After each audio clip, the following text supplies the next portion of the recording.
আসসালামু আলাইকুম সবাইকে। আসসালামু আলাইকুম ওয়া রাহমাতুল্লাহি ওয়া বারাকাতুহু। আশা করছি সবাই ভালো আছেন। আমরা আলহামদুলিল্লাহ আল্লাহর রহমতে ভালো আছি সবাই। শুরুটা স্টার্ট করলাম সকাল থেকে। সকালে বাচ্চারা স্কুলে মাদ্রাসায় যাবে, যখন সকালে একটু হালকা গরম পানি মধু পানি খাই আমরা সবাই, ছেলে মেয়ে আমি নিজেও। তো সেটা খাওয়াচ্ছিলাম, আর একটু ফল কেটে দিলাম, ওয়াটার মেলন কেটে দিলাম, ওরা খাবে। আরও টুকটাক খাওয়া দাওয়া করছে। তারপর স্কুলে যাবে, মাদ্রাসায় যাবে। আমার ছেলে মেয়েটা তরমুজ খুবই পছন্দ করে। ওরা স্কুলে যাওয়ার পর আমি একটু ছাদে যাচ্ছি, একটু কালো জিরা ধুয়ে তারপরে শুকাতে দিলাম ছাদে। শুকাতে দেওয়ার জন্য বিশেষত খোলা কালো জিরা কিনেছি, তো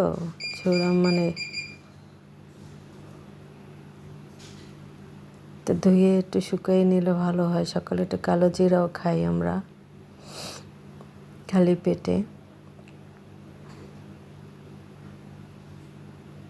ছাদে গেলাম, হাতে মোবাইল খুলতে অসুবিধা হচ্ছিল।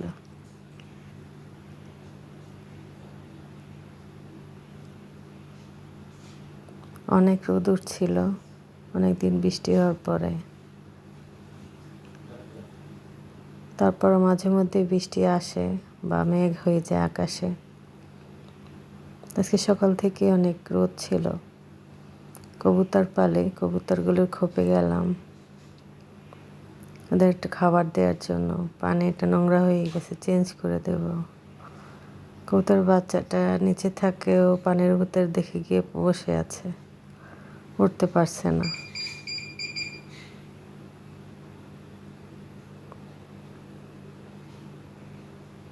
পানিটা চেঞ্জ করে দেব। ছাদে আমি এক কর্নারে আবার পানি এর জন্য, গ্রামের বাড়িতে যেরকম কল থাকে এরকম একটা কলের মতো এটা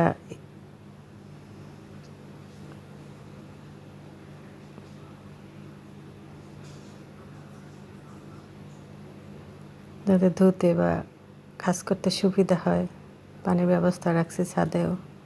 কবুতরকে খাবার দিচ্ছি। কবুতরকে সবসময় গম, ধান এই খাবারগুলি দেই।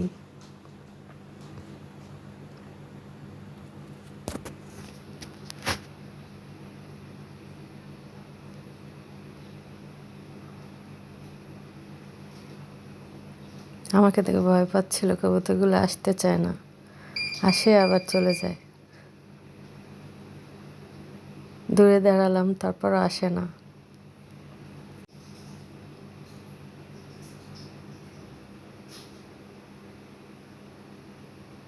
খেতে পারি না, বেশি বাচ্চা হয় না এখনো, তারপরও পালতেছি।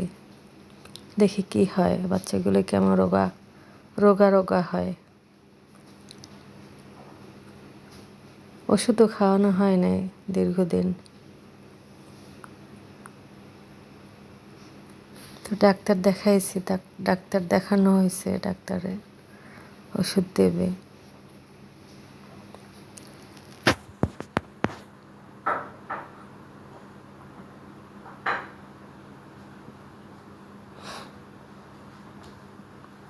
ছাদের কর্নারটা আমি পানি ব্যবহারের জন্য একটা জায়গা করেছি, যাতে কোনো ধোয়া বা, আমার ছাদে চুলা আছে, মাটির চুলা, ধুতে কালের পাতিল ধুতে যেন অসুবিধা না হয়। তারপর একটা গাছগুলির কাছে আসলাম। মরিচ গাছের গোড়ায় অনেক ঘাস লতা পাতা জন্মেছে। আমি ক্লিন করি না, তবে মন চাইলো, একদম বেশি জঙ্গল হয়ে গেছে তো, হাতে একটু টেনে টেনে ছেড়ে দিলাম।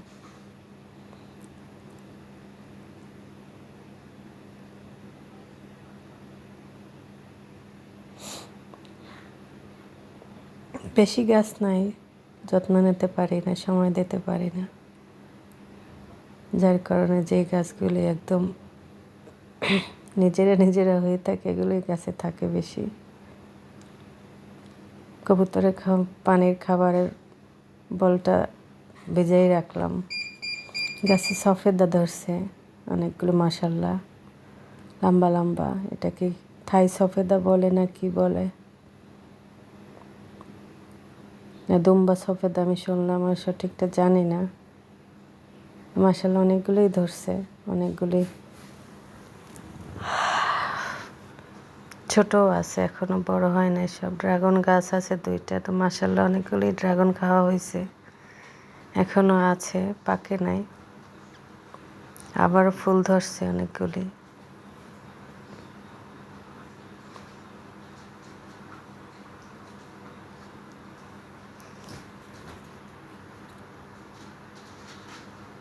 গাছগুলো দেখাচ্ছি সবাইকে, ফল ধরছে, দেখলে ভালো লাগে, অনেক মিষ্টি, মাশাল্লাহ, আলহামদুলিল্লাহ। ড্রাগন ফল বাজার থেকে কিনে খেলে অনেক সময় দেখি মিষ্টি লাগে না, তো আমার বাসার গাছ 2টা মাশাল্লাহ অনেক মিষ্টি লাগে, এটা ফলটা মিষ্টি হয়েছে। আমি একসময় মুরগি পালতাম ছাদে, দেশি মুরগির একটা ছিল, কিন্তু ওদের নিয়ে অনেক যত্ন করতে হয়, এই করতে হয়, যার কারণে ওটা মাটির প্রয়োজন হয়, যার কারণে খোপটা রেখে দিছি আর সবগুলো খেয়ে ফেলছি, রাখি নাই। যখন আবার মনে হবে পালবো তখন পালবো। কবুতরকে একটু পানি দেব, পানি নাই ওর খোপে, খাঁচায়।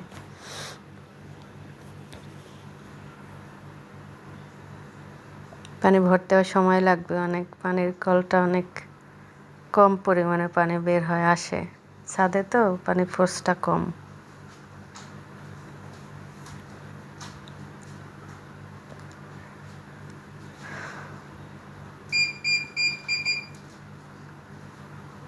পানি পড়ছে তো পড়ছে, আমি দাঁড়াই আছি একা, সবাই বাচ্চারা স্কুলে, ছোটো মেয়েটা ঘুমায় ওর বাবার কাছে, আমি একটু হাঁটছি, পানি ভরে না। আমার হাজব্যান্ড এই গাছটা ডায়াবেটিক গাছ বলে নাকি, ডায়াবেটিক পাতা, সেটা অনলাইন থেকে আনাইছে, এখানে লাগাই দিছি, বড় হয়েছে মাশাল্লাহ। এটা নাকি পাতা খায়, কীরকম স্বাদ আমি জানি না। আমি গ্রামে দেখছি কি যেন হরি গাছ বলে, ওরকমটা লাগলো আমার কাছে কিছু। এটা বড়ই গাছে হয়েছে মাশাল্লাহ, কিন্তু ভালোভাবে ফল পাইনি এখনো, হয় আবার ঝরে যায় রোদের তাপে। আপেল কুল বড়ই। এখানে একটা ড্রাগন গাছ লাগাইছিলাম নিজে, কিন্তু মাথায় মাথায় পচে যাচ্ছে, ফল হয় না, তো মাটির সমস্যার কারণে মাটি চেঞ্জ করতে পারি না।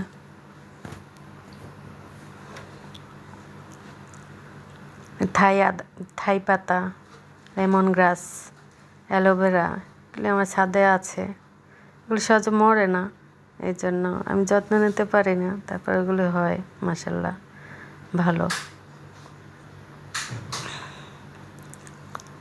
কবুতরকে পানি দিলাম।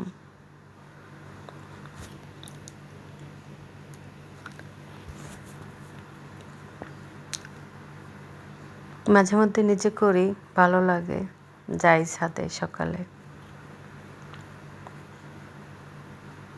দিয়ে বাইরে থেকে দেখতেছি ওরা খেতে আসে কিনা। আমাকে দেখে ভয় পায়, এক এক করে আসতেছে, আবার উড়ে যায়, আবার আসে, তবে ওদের তো পানি খেতেই হবে, ভয় পেলেও আসছে। তারপর সবাই,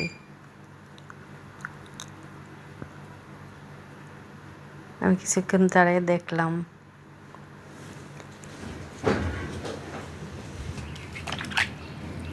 বাসায় চলে আসলাম, দুপুরে রান্নার জন্য প্রিপারেশন নিচ্ছি। আজকে রান্না করব চিন্তা করছি, আর লাউ দিয়ে মুরগির মাংস, আর লাউ দিয়ে আলু, মুরগির মাংস দিয়ে আলু দিয়ে ঝোল করব। মুরগির মাংস হলে আমার বাচ্চাদের আর কিছুই দরকার লাগে না, আলু মুরগির মাংসের ঝোল একটু পছন্দ করে।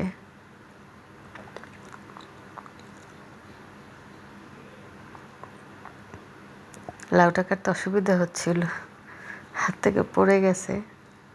ভাত হয়ে গেছে অলরেডি, সব কেটে কুটে নিচ্ছি, এক এক করে এনে রাখছি, রান্না বসাবো, একাই করতে হয়।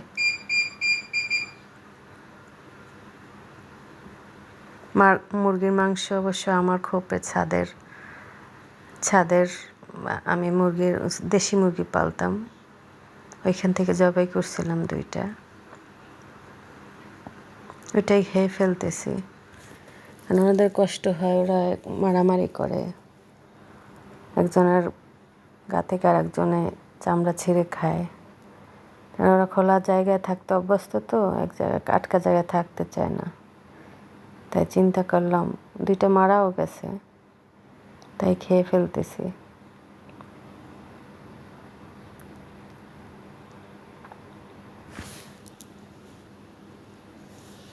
সব ধুয়ে বেছে রেডি করছি রান্না বসানোর জন্য। চুলায় হাঁড়িও বসাইছি। কার কাছে শুনেছিলাম কাঁসায় পিতলের পাতিলে কড়াইতে রান্না করলে নাকি ভালো, শরীরের জন্য ভালো। তখন অনেক কিছুই নিয়েছিলাম পিতলের, ইদানিং আর ভালো লাগে না, তাই বন্ধ করে দিছি কেনা। দাম নেয় অনেক, প্রচুর দাম।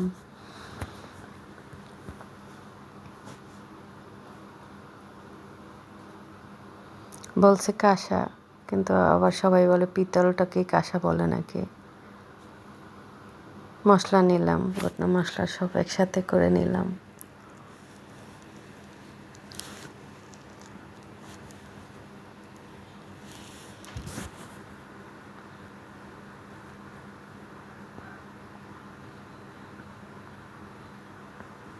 তেলের ভিতরে আমি গোটা মশলা আগেই দেই, একটু অ্যারোমাটা বের হয় ভালো আমার কাছে মনে হয়। মাংসর ভিতরে দেই না, প্রথমে এটা দিয়ে একটু গরম করে নিই, ফোড়ন দেই, যাকে বলে ফোড়ন দেওয়া।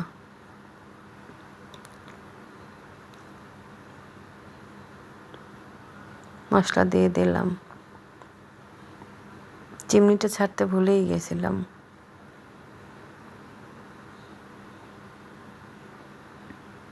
পেঁয়াজ কুচি,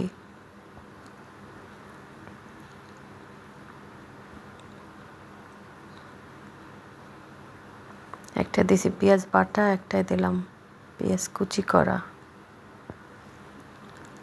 বাটা মশলা বেশি দিন থাকলে মশলাটা ঘ্রাণটা কমে যায়, ফ্রেশনেসটা কমে যায়, যার কারণে সব আজকে বাটা মশলা দিয়ে দিছি।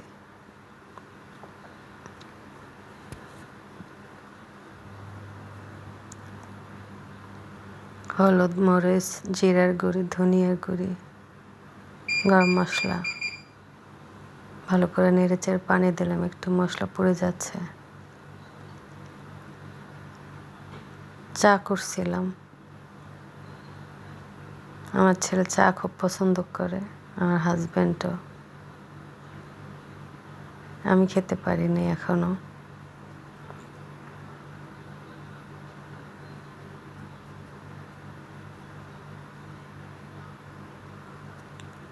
নাড়ছি।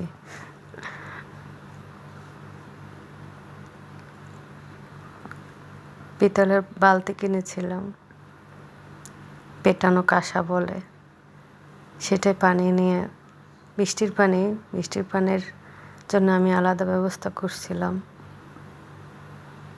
যার কারণে ঘরে বসে আমি বৃষ্টির পানি নিতে পারি। ছাদে আলাদা করে বৃষ্টির পানির জন্য একটা ড্রাম বসাইছিলাম, ওইখান থেকে বাসায় একটা লাইন করে নিয়েছিলাম। লাউ দিয়ে মুরগির মাংস, মুরগির মাংস দিয়ে আলুর ঝোল, এই ছিল আজকে দুপুরের রান্না। মেয়ে মাদ্রাসা থেকে আসছে, এসে গোসল করে খেতে বসছে। আজকেতে সে মুরগির মাংস পছন্দ করে, যার কারণে তার পছন্দের প্লেটে খেতে হবে। এই থালটা সে পছন্দ করে নিজে কিনছে, আমি এটাই খেতে বসছে। ওদিন মনে পড়লো, ভালো লাগে তার, মাঝে মধ্যেই বলে এটাই খাবে। তো এই পর্যন্তই শেষ করলাম। সবাই ভালো থাকবেন, আমাদের জন্য দোয়া করবেন, আমার চ্যানেলটা সাবস্ক্রাইব করবেন, আমাদের পাশে থাকবেন, নোটিফিকেশন পাওয়ার জন্য বেল আইকনে টিপ দেবেন। আল্লাহ হাফেজ। আসসালামু আলাইকুম ওয়া রাহমাতুল্লাহ।